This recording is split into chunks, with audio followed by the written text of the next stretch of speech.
예, 9월 18일 월요일 새로운 한 주, 새로운 하루가 시작되었습니다. 여러분들 아침 묵상에 함께 해주셔서 감사드리고요. 오늘도 우리에게 주시는 말씀이 우리들의 삶의 구체적인 힘과 길이 되고 빛이 되는 그런 복된 하루가 되시기를 주님의 이름으로 축복합니다. 오늘 주시는 말씀 먼저 읽겠습니다. 열왕기상 7장 27절부터 39절 말씀 같이 읽겠습니다.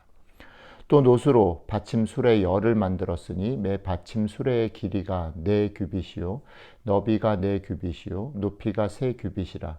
그 받침 수레의 구조는 이러하니 사면 옆 가장자리 가운데에는 판이 있고 가장자리 가운데 판에는 사자와 소와 그룹들이 있고 또 가장자리 위에는 놓는 자리가 있고 사자와 소 아래에는 화합 모양이 있으며 그 받침술에 각각 4놋바퀴와 노축이 있고 받침술의 4발 밑에는 어깨 같은 것이 있으며 그 어깨 같은 것은 물두멍 아래쪽에 부어 만들었고 화는 각각 그 옆에 있으며 그 받침술의 위로 돌이켜 높이가 1규빗 되게 내민 것이 있고 그 면은 직경 1규빗 반 되게 반원형으로 우묵하며 그 나머지 면에는 아로 새긴 것이 있으며 그 내민 판들은 네모지고 둥글지 아니하며 네 바퀴는 옆판 밑에 있고 바퀴 축은 받침 수레에 연결되었는데 바퀴의 높이는 각각 1규빗 반이며 그 바퀴의 구조는 병거 바퀴의 구조 같은데 그 축과 태와 살과 통이 다 부어 만든 것이며 받침술의 네 모퉁이에 어깨 같은 건 넷이 있는데 그 어깨는 받침수레와 연결되었고 받침수레 위에 둥근 테두리가 있는데 높이가 1규빗이요 또 받침수레 위에 버팀대와 옆판들이 받침수레와 연결되었고 버팀대 판과 옆판에는 각각 빈 곳을 따라 그룹들과 사자와 종려나무를 아로새겼고 또 그 둘레에 화합 모양이 있더라. 이와 같이 받침술에 10개를 만들었는데 그 부어 만든 법과 크기와 양식을 다 동일하게 만들었더라. 또 물두멍 10개를 노수로 만들었는데 물두멍마다 각각 40밭을 담게 하였으며 매 물두멍의 직경은 4규빗이라 10받침 수레 위에 각각 물두멍이 하나씩이더라. 그 받침 수레 5은 성전 오른쪽에 두었고 5은 성전 왼쪽에 두었고 성전 오른쪽 동남쪽에는 그 바다를 두었더라. 아멘. 저희가 주말에 말씀 묵상 같이 못하는 그런 시간 속에서 토요일 주일에 이제 장면이 바뀌어서 성전 안에 그런 기구들을 갖는 모양과 또 위치와 그런 것들에 대한 설명이 시작되어졌는데요.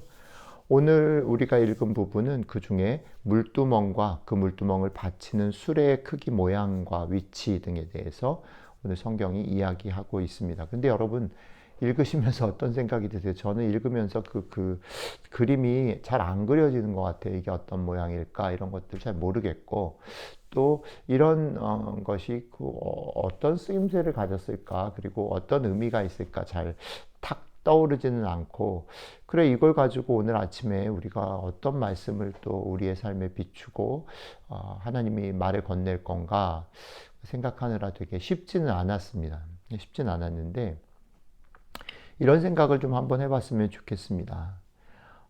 우리는 사실 이런 그 구체적인 기구들 하나하나 뭐 물두멍, 진설병, 촛대 뭐 이런 것들을 의미들을 사실은 명확하게 다 알지 못해요. 그리고 그게 이런 모양을 가지고 있다는 것을 자세히 설명하시는 하나님의 그런 설계에 대한 그런 것들을 잘 알지 못해요.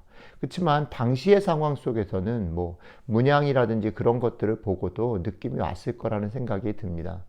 사실은 우리는 잘 알지 못하지만 그들은 잘 알았고 그 명확하지 않은 것들을 대해서 우리가 조심해야 되는 부분이 뭐냐면 사람들이 자꾸 그것들을 이제 작은 것들의 의미들을 자꾸 영적인 의미들을 막 부여해가지고 연결시켜서 상상하고 해석하려고 한다는 말이에요.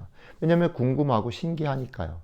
근데 사실은 이건 되게 조심해야 될 부분이 뭐냐면 성경이 명확하게 그 용도와 쓰임과 의미들을 얘기하신 것 그리고 그것이 지금도 우리에게 명확하게 다가오는 것에 대해서는 그것을 생각하고 관찰하고 묵상하는 것 필요하지만 그것이 영적으로 어떤 의미가 있고 지금 우리에게 어떤 의미가 있는지 이 부분에 관해서는 사실 해석의 여지가 많고 사실은 조심해야 되는 부분들인 거죠. 왜냐하면 명확하지 않은데 내가 그렇게 느끼고 깨달았다고 해서 그것이 진리인 것처럼 얘기를 하는 것은 제가 보기에는 조금 조심해야 되는 부분인 것 같습니다. 그런 면에서 오늘 본문 같은 경우도 마찬가지죠. 물두멍이 갖는 의미들에 대해서 많은 분들이 이렇게 써놓은 글들을 봤는데요. 그건 제가 보기에는 해석의 여지가 좀 있어 보여요.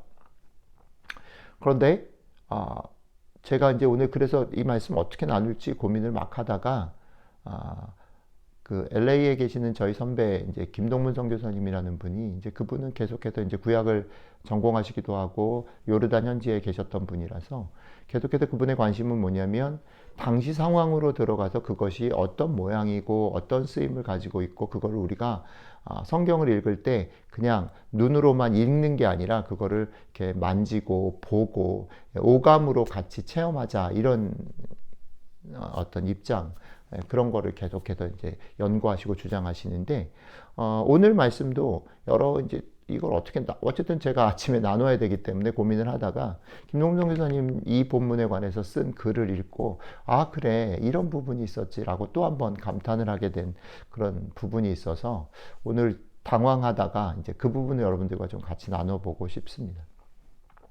금방도 말씀드렸지만 이것이 갖는 그런 그것이 모양과 그런 문양들과 그런 것들의 의미들을 우리는 명확히 알지 못해요. 그리고 심지어는 그것을 상상하기가 쉽진 않아요. 그러나 이럴 수는 있다는 거죠. 성경이 명확하게 우리에게 주는 정보를 가지고 그 현장으로 가서 우리가 쓸 수 있고 상상하고 그려낼 수 있는 것에 대해서는 좀 더 관심을 가지고 그것이 지금 내 앞에 있는 것처럼 한번 생각해 볼 수는 있겠다라는 겁니다. 그래서 이제 생각해낸 게 뭐냐면 오늘 성경이 주는 정보 중에 제 눈에 왔던 거는 이겁니다. 맨 마지막 그 패러그래프에 이런 말이 있습니다. 그 물두멍이 있는데 10개를 노수로 만든 그 물두멍이 있는데 그 물두멍마다 물을 얼마나 담았는지를 정보를 제공하는데 40밭에 하나에 40밭에 물을 담았고요. 그 물두멍이 이제 아마 원형인 것 같은데 물두멍의 직경이 4규빗이라는 거죠. 자, 이걸 가지고 그러면 40밭 그게 지금 우리한테 안 와닿잖아요. 그리고 직경이 지름이 4규빗이랑 잘 안 와닿잖아요. 그러니까 그거를 갖다가 계산을 해봤더니 유진 피터슨이 자기의 메시지 성경을 이제 현대어로 이제 자기가 사역하면서 계산을 했더니 이렇게 번역했어요. 물두멍의 지름은 지금 현대 우리가 쓰는 걸로는 1.8m라는 거죠. 1.8m 지름을 가진 큰 원통이라는 거고요. 그 용량 아까 40밭이라는 것을 지금으로 번역했더니 880리터라는 거예요. 그 880리터 상상해 보세요. 1리터짜리 그 콜라병 있죠? 그거가 880개라는 거예요. 여러분들 그 규모가 연상되시죠? 1리터짜리 페트병 880개를 그 물두멍 하나에다가 다 물을 채워야 된다는 거죠. 그러니까 저는 이거를 이렇게 딱 환산한 거를 이렇게 보면서 내가 오해했구나라는 생각이 제일 먼저 들었어요. 그게 뭐냐면 저는 그냥 성전에 있는 물두멍 그랬을 때 이 물두멍이 그냥 우리 집에 있는 그 세면대 있죠. 손을 씻는 정도의 세면대 그 정도 사이즈일 거다라고만 생각했어요. 그래서 이게 물두멍의 역할이라는 게 제사장이 뭐 이렇게 피를 묻혔다가 손을 씻는 정도라고 생각했는데 이게 성경이 전해주는 정보를 가지고 그림을 그려보니까 이 사이즈가 그냥 손을 씻는 정도가 아니고 그 생각해보니까 제사를 드릴 때 피가 많이 나잖아요. 그죠? 그 피가 나는 것들을 이렇게 물로 씻어야 된단 말이에요. 그 냄새를 계속 두지 않고 계속 씻고 그래야 진행할 수 있단 말이죠. 그리고 그 물들을 이제 그 피가 튀었을 때 그런 것도 하고 또 더러운 것들이 많이 있잖아요. 그 이제 각을 뜨고 할 때 그런 것을 씻어야 되니까 그 사이즈가 그리고 그게 매일 그렇게 진행돼야 하니까 그 사이즈가 이 정도는 돼야 되는구나. 제가 생각하는 그 사이즈가 아닌 거죠. 이게 거의 작은 작은이 아니죠. 대중 목욕탕의 그 큰 목욕통 같은 거죠. 자, 그러면서 제가 금방 소개해드렸던 김동성 교사님이 이제 그 얘기를 하는 겁니다. 한번 상상을 해보자라는 거예요. 그 현장으로 가서 그 물두멍에 콜라병 880개, 그리고 그게 10개잖아요. 그럼 8,800개를 날라오는 거예요. 그래서 물을 붓는 거죠. 근데 지금 뭐 콜라병을 사오고 아니면 수도를 틀고 이렇게 하시면 안 되고, 그 물을 누군가는 떠가지고 부었다는 거죠. 그리고 생각해 보시면 제사를 계속 드렸잖아요. 그러니까 그 물은 제사를 한번 드리면 그 물을 쓰기도 하고 더러워지니까 버리기도 하고 할 거잖아요. 그러니까 새롭게 계속 채워야 되는 거예요. 그러니까 누군가는 그 일을 해야 되는 거죠. 그 그림을 한번 상상해 보자라는 거죠. 제사장이 제사를 드리는 일은 중요하다라고 여겨질 거예요. 그죠? 근데 그 제사장이 제사를 드리기 위해서 준비하는 그 물이 계속 채워져 새로운 물을 채우는 일은, 그 일을 하는 사람들은 누구고 그 사람들은 주목받지 못했을 거다는 거죠. 우리가 사는 삶에도 동일한 것이라는 거예요. 우리가 사는 삶에서도 사실은 일상적이고 사소한 것들이 빠지면 사실은 제대로 돌아가지 않는 게 많아요. 그렇죠? 집안에서도 그렇죠. 집안일은 끝이 없죠. 그러나 그 일을 안 하게 되면 집은 엉망이 되는 거예요. 그렇죠? 여러분들의 오늘 삶에서도 아마도 그럴 것 같아요. 그 사소한 것들은 사실 늘 지루하게 반복되어지고 사실 빛이 나지 않아요. 다른 사람들이 인정해 주지도 않아요. 그러나 그것이 없으면 돌아가지 않아요. 그리고 다른 사람들은 그게 당연히 있는 것이다라고 생각하는 거죠. 여러분들이 오늘 하루 감당해야 될 일들이 아마도 그런 일이 더 많을 거예요. 빛이 나지 않고 인정하지 않을 거예요. 그런데 이 생각을 해봅시다. 일단은 그것에 대해서 우리의 일상을 일상되게 하는 수고를 하는 사람들을 기억하고 감사했으면 좋겠고, 두 번째는 그 일들에 대해서 하나님이, 사람들은 몰라주고 나도 잘 몰라서 속상하고 기운 빠지지만 하나님은 그것을 세고 계시고 알고 계신다는 거죠. 오늘 여러분들의 삶에 하나님이 여러분들의 그 작은 수고들,